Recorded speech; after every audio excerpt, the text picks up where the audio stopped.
Sweet angel. We'll be waiting on your picture. They're so good. Can the front row scoot down? Can you guys look straight up one more time?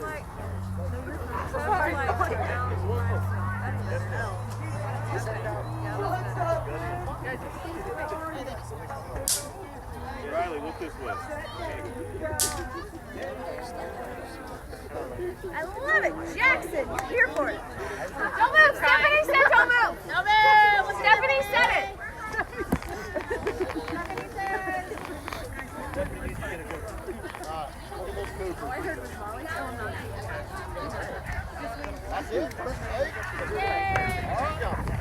All right, your 2023 Class B Regional 2 champions, the 26-1 Calumet Chieftains.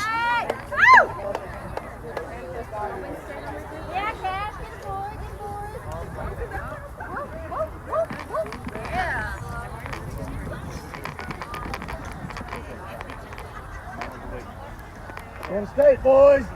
Go. Derek. Derek, Cranston. Sorry for him. Sorry, Sewell. Can you take a picture? Yeah.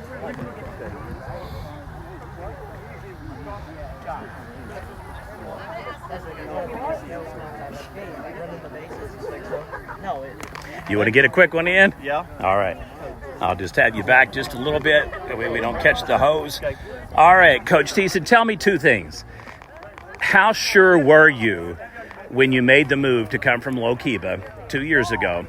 And how glad are you today that you made that call? A lot of times in life, it's about making hard decisions. And that was probably one of the hardest decisions I've made because I love my time there.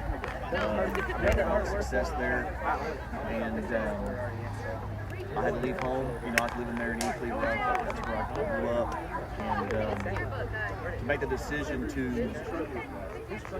I'd had opportunities in the past. I've had interviews and stuff like that and calls, and I just felt like it wasn't my time. I was needed there. And then when I got the call from Mr. Boss when it opened up here, I just felt like it was time to see what opportunities were out there. And it was a tough decision to make. But when I got here and got started here and got to work here and seeing the boys that we had and their work ethic and getting them focused in the right direction and getting them to buy in to what we try to do here, it's where I'm supposed to be. Right.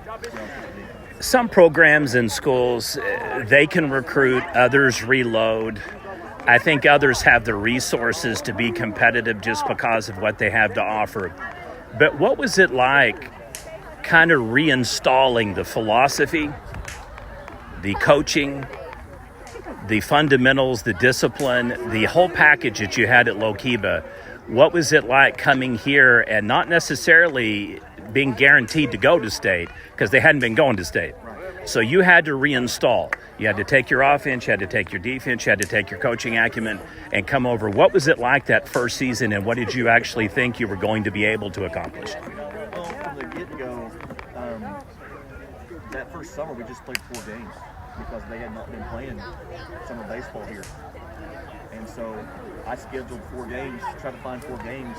But that initial game that we went to, I just stayed in the first base dugout and just kind of looked and kind of visioned what we had and what I thought we could do, and with the athletes that I knew we were Hey, going get to out have, the way. and the speed we were going to have, I knew that they would trust me. Grant. We could Oh make it my happen. God.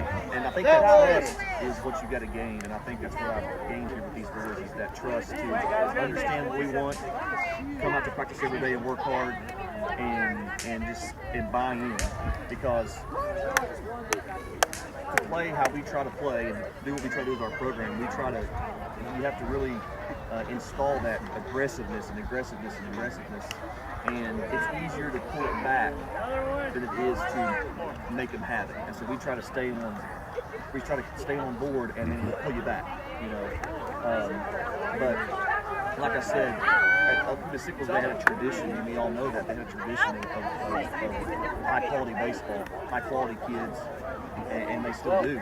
But here, I think it was just these guys buying into what I wanted, buying into what, and my coaching staff, Coach Dilly and Coach Nichols, they just grew to them what I kind of wanted and how I wanted to run the bases and how our philosophy is and how I want to have more than just 2 guys that can throw. I want to have 8, 9, 10 guys that can throw strikes. And it's been, you know, you sit back and you look at it, and like I said, I feel like sometimes I can just sit over here and not do anything, and we're going to play the game the right way. We're going to run hard, we're going to push it, we're going to get thrown out at third base maybe, or sometimes, or get thrown out the plate, but at least we're playing hard, and we're playing the game the right way.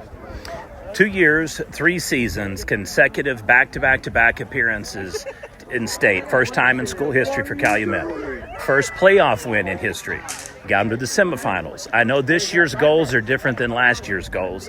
This season's goals are definitely different than the previous season's goal. This year, it's title game or bust, right? Yeah, I feel like that's what we're shooting for. Yep.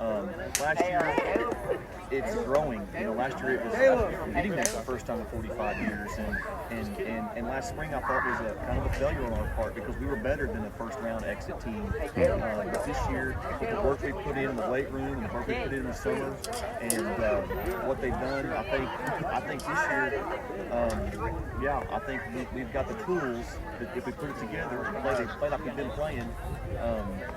We're a state championship quality team, but this game is fickle. You know, sometimes you think you got it and it slips out of your hands. So keep staying focused, I think, is the main thing, and looking for that main goal, and keep playing together and keep playing error-free baseball, throwing strikes, no walks. Because when you get in those key situations, it's just like tonight. I try to get my freshmen in as much as I could to run the bases. You know, I've got some kids that have never been in this position before. I've got some new kids on this team this year that have never been at this level, and you know, make a mistake or two, and you just got to go back and calm them down and be like, you got to get used to playing at this level. This is what we do. And I tell my guys every time, you know, we play in championships. That's what we want. We want to strive to play in championships, and so. It's just one step in the growing process for us and our young program. I mean, I've got 4 seniors, I got 7 freshmen, I've got 8 eighth graders. Junior high this fall only lost 1 game, and so our future's what we make it if we stay focused and stay connected. There's only one other coach that I could even ask this question to this year, but it would be you and Kevin Rodden of Oklahoma. It can't be easy, and it's got to be exceptionally hard to go through a Class B and A fall schedule. You don't just play Class B teams. I mean, you've played a lot of Class A teams. And only have 1 loss on your record, a 1-run loss that you could have easily won, a game that you had won prior. How have the boys stayed so focused and been so result-driven, I guess is the best way to describe it this year? Very efficient. And you're right. And so it's kind of like that game against Amco the other day. We played them as a tune-up game before regionals, and we didn't have that focus because we always it was a slow start because we come out here, you know, that Monday after districts, you take a couple of days off, you don't play. We didn't this year, and we got here and it took 2 or 3 innings to get it going. But the main thing is, and I try to tell them, our practices have to be tough. We have to have tough practices to where we learn to stay focused in practice, and we can stay focused in the game, and we can stay consistent as we go out. And so, you know, one of the things this year is I try to play as tough a schedule as I could. But I think sometimes you play those tournaments on weekends, and I try to open up my Mondays open for junior high, so that way my freshmen can go play junior high. Because I got to keep my freshmen fresh. They don't sometimes they get enough in that JV game. They got to get those freshmen in that junior high game. And but I think with this team, I'm proud of the fact that they show up to practice, they show up ready to work hard, and they don't take their foot off the gas. They don't mentally.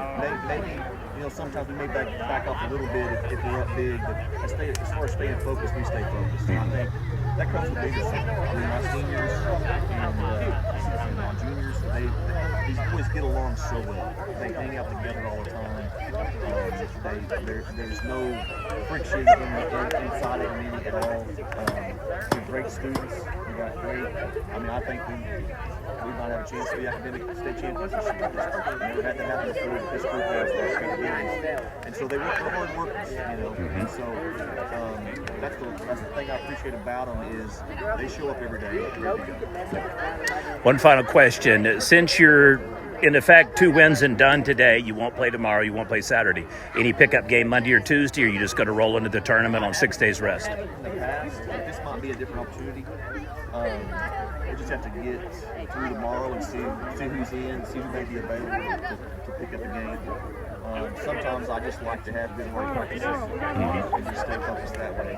So we'll just have to see. I know somebody might reach out to me, and I'll just have to see. Like I said, where that goes, ball comes down. I wouldn't mind having a pickup game, but if that doesn't happen, then I can bring my junior high kids out here and let them throw to us. And I think this is good. So, anyway, we'll just have to see. I really haven't reached out to anybody. I don't have anything scheduled per se, but sometimes I can get us a good hard practice in and get the work in that we need. All right. Thank you, Coach. Appreciate it.